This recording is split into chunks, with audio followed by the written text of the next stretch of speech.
રામાયણની પછીના સાહિત્ય પર અસર. રામાયણની પછીના સાહિત્ય પર અસર જનરલ ક્વેશ્ચન તરીકે પૂછાય. સમજી લઈએ. રામાયણ અને મહાભારત એ આપણને એક આખો ઇતિહાસ આપી દે છે. રામમાં એમ કે વનવાસ થયો, ભાઈઓનો પ્રેમ હતો. મહાભારતમાં એમ કે દ્રૌપદી બોલ્યા અને કશુંક ઝઘડો વધી ગયો, પછી અજ્ઞાતવાસમાં રહ્યા. એટલે એક આખો ઇતિહાસ આપે છે. અને એ કેવો ઇતિહાસ છે તો પ્રજા કંઈક શીખે, લોકો કંઈક શીખે, સમાજ કંઈક શીખે એવો ઇતિહાસ છે. અને એમાં મોટે ભાગે કલાની અભિવ્યક્તિ થઈ છે. કલાની અભિવ્યક્તિ એટલે શું? તો હું એક બે પાત્રમાં સમજાવી દઉં. સીતા તો સ્વીય નાયિકા છે, સહન શક્તિ છે, સહન કરે છે. દ્રૌપદી તેજોમય વ્યક્તિત્વ છે, સહન કરવું નથી, જે હોય જવાબ આપવો છે. એટલે કલાની અભિવ્યક્તિ છે કે વ્યક્તિનું જે ચારિત્ર્ય છે, વ્યક્તિત્વ છે, એ કલા બતાવે છે. એમાં એનો પરિચય થઈ જતો હોય છે.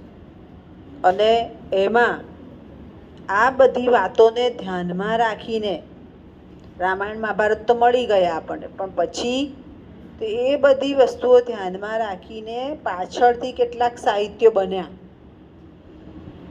કયા સાહિત્યો? તો પહેલાં તો મહાકાવ્ય બન્યા. રઘુવંશ રામની વાત છે. પછી રાવણવધ બન્યું, જાનકી હરણ. આ બધા કાવ્યોએ રામાયણને ધ્યાનમાં રાખ્યું. તો કેટલાક વસ્તુ એવી છે, ઉત્તરામચરિત, જેમાં પાછળનું જીવન છે, લવ અને કુશની વાત છે. એટલે પાછળના સર્જકોએ રામાયણને ધ્યાનમાં રાખીને પોતાની નાની નાની કૃતિઓ આપી. રઘુવંશમાં રઘુરાજાની વાત છે, ઉત્તરામચરિતમાં પાછળની વાત છે. એટલે નાની નાની કૃતિઓનો આધાર થઈ ગયો રામાયણ. ત્યાર પછી જોઈએ તો કેટલાક કાવ્ય એવા હતા કે જે પરિચિત નથી. આ બધા હું બોલી ગઈ એ પરિચિત છે સંસ્કૃત સાહિત્યના, પણ પરિચિત ના હોય એવા કાવ્ય પણ છે. રામશતક છે, રામવિલાસ છે. એ બધા કાવ્ય પરિચિત ના હોય છતાં પણ એમાં રામાયણની કેટલાક બાબતોને લઈ અને એ આખા કાવ્યો બન્યા. ત્યાર પછી જોઈએ તો માત્ર સંસ્કૃત સાહિત્યનું રામાયણ છે એવું નહીં, અન્ય ભાષામાં પણ એને આવરી લેવામાં આવ્યું. અને અન્ય ભાષામાં જોઈએ તો પાલી ભાષામાં, પ્રાકૃત ભાષામાં,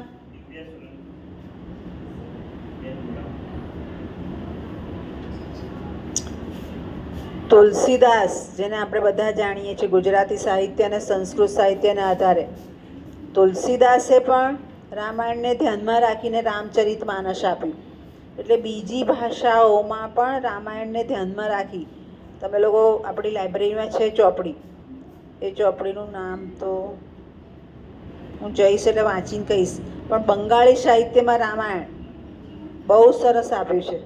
બંગાળીમાં નથી લખ્યું, ગુજરાતીમાં જ છે, પણ બંગાળી સાહિત્યમાં રામાયણ જે છે બહુ જ સરસ છે. તુલસીદાસે જે રામાયણ આપ્યું એ રામચરિત માનસ આપ્યું.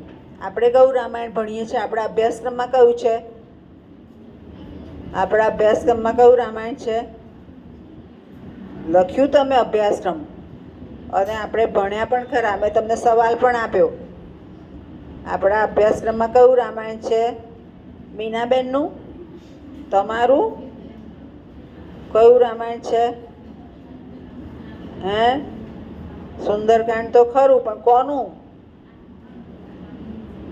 કોનું? આપણા બેનું આદિકવિ વાલ્મીકીનું. વાલ્મીકીનું રામાયણ છે.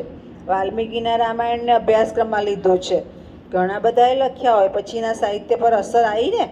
અને ત્યાર પછી જોઈએ તો તમે ગુજરાતીના છો, ગુજરાતી સાહિત્યમાં પણ છે ઉલ્લસ રાઘવ, રામ શતક, સીતાહરણ, ભાલણનું રામ, નાવિક સંવાદ, આ બધા ગુજરાતી સાહિત્યમાં પણ રામ વિષયક જે વાતો આવી એ રામાયણને ધ્યાનમાં રાખીને જ આવી. અને એ કેવી વાતો આવી તો જેમાંથી સૌંદર્યનો ઉલ્લેખ તો છે, પ્રકૃતિનો ઉલ્લેખ તો છે, સાથે સાથે જુદા જુદા પાત્રોનો પરિચય છે, જુદા જુદા વ્યક્તિનો વ્યક્તિત્વનો પરિચય છે અને અન્ય ભાષા કે અન્ય સાહિત્યમાં પણ રામાયણની અસર આપણે જોઈ શકીએ છીએ. ખ્યાલ આવી ગયો? સમજ પડી ગઈ? રામાયણની તેના પછીના સાહિત્ય પર અસર. ત્યાર પછીનો સવાલ કયો છે બેટા? શું રામ? પછીનો સવાલ બોલો. મેં લખાયા ને એમાંથી વાંચવાનું જ છે. સ્પષ્ટ બોલો તો મને સંભળાય. આદિ કાવ્ય રામાયણનું મૂલ્યાંકન. સહેજ સ્પષ્ટ બોલતા થાવ. હવે છેલ્લા સેમેસ્ટરમાં આવ્યા. હેડિંગ મારો આદિ કાવ્ય રામાયણ મૂલ્યાંકન કરો. જનરલ ક્વેશ્ચન તરીકે પૂછાય જ. નેક્સ્ટ ટાઈમ સમજીએ.